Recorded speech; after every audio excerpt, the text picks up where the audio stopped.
साल 2026 का दूसरा और अंतिम सूर्य ग्रहण 12 अगस्त 2026 को श्रावणी अमावस्या के दिन लगने जा रहा है और ये सूर्य ग्रहण साल 2026 का सबसे लंबा और आखिरी सूर्य ग्रहण होगा।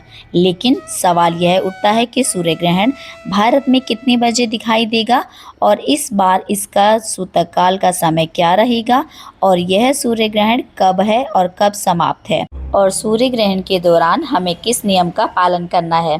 इन सभी जानकारियों के बारे में आज की हम इस वीडियो में बात करेंगे। साथ ही आज हम इस वीडियो में बात करेंगे कि सूर्य ग्रहण के दौरान हमें क्या क्या करना चाहिए और क्या नहीं करना चाहिए, क्योंकि यह सूर्य ग्रहण श्रावण तिथि के दौरान लग रहा है। साल 2026 में सूर्य ग्रहण 2 बार देखने को मिलेगा, जिसमें कि पहला सूर्य ग्रहण 12 अगस्त 2026 को है और ठीक इसके 15 दिन बाद ही श्रावण पूर्णिमा के दिन यानी कि रक्षाबंधन के दिन 28 अगस्त 2026 के दिन है। और अब बात करेंगे कि इससे हमें कैसे बचना है, क्योंकि इसका प्रभाव हमारी कुंडली पर ही नहीं बल्कि हमारी किस्मत पर भी इसका गहरा प्रभाव पड़ने वाला है। तो ऐसे में इसके बारे में संपूर्ण जानकारी आज के इस वीडियो में हम आपको दिखाने जा रहे हैं। वीडियो में अंत तक बने रहिएगा।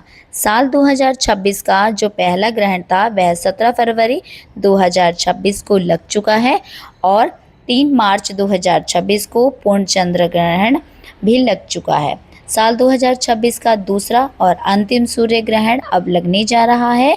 सावन के महीने में जब भी ग्रहण पड़ता है यह अपने आप में एक बड़ी बात है। इस ग्रहण के बाद आप जो भी वस्तुएं दान करेंगे उसका हजारों गुना फल आपको प्राप्त होगा।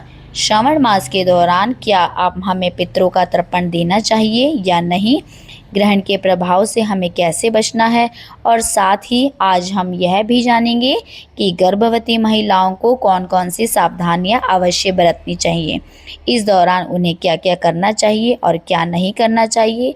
साथ ही हम यह भी जानेंगे कि इस दिन हमें कौन सा उपाय करना चाहिए और इसी दिन हरियाली अमावस्या भी है। इस ग्रहण को लेकर कई प्रश्न यह लोगों के मन में होते हैं, जैसे कि यह ग्रहण भारत में दिखाई देगा या नहीं और जब यह ग्रहण अगर रात में लगेगा तो इसके संपूर्ण नियमों का पालन कैसे करें। सबसे बड़ा सवाल यह है कि सूर्य ग्रहण लगता कब है। सूर्य ग्रहण तब लगता है जब चंद्रमा पृथ्वी और सूर्य के बीच में आ जाती है और इस समय चंद्रमा की छाया पृथ्वी के कुछ हिस्सों में पड़ जाती है और वहाँ पर सूर्य ग्रहण का कुछ या फिर पूरा हिस्सा दिखाई नहीं पड़ता है और फिर 12 अगस्त या 13 अगस्त के मध्य में यानी कि रात के समय लगने वाला यह सूर्य ग्रहण पूर्ण सूर्य ग्रहण होगा। और भारत के समय की बात करें अगर तो सूर्य ग्रहण की शुरुआत 12 अगस्त की रात बुधवार 9:04 से हो जाएगी और वहीं सूर्य ग्रहण का समापन होगा रात 12 बजे के बाद यानी कि 13 अगस्त को गुरुवार को सुबह 4:25 पर समाप्त होगा। कुल मिलाकर यह ग्रहण 4 घंटे 23 मिनट और 40 सेकंड रहेगा।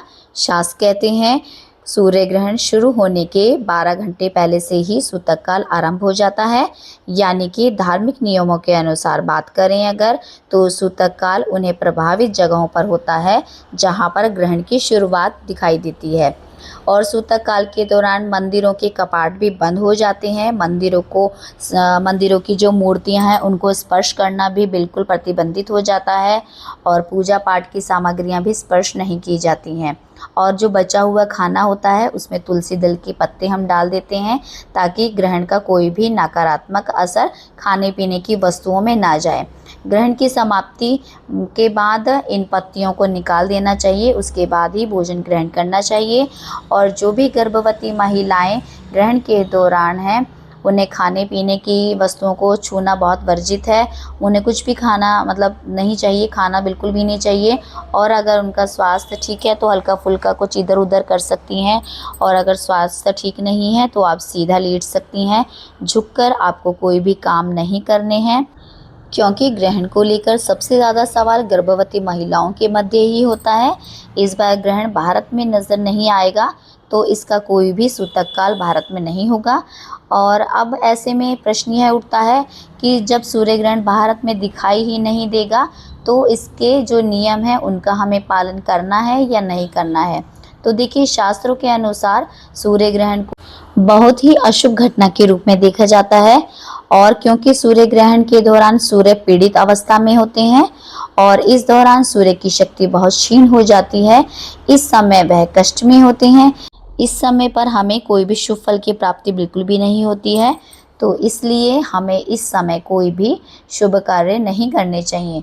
और गर्भवती महिलाओं को कुछ खाना पीना भी नहीं चाहिए, सीधी लेट सकती हैं वो, और अपने पूरे पेट पर गेरू का लेप लगा सकती हैं और झुककर कोई काम नहीं करना है उनको।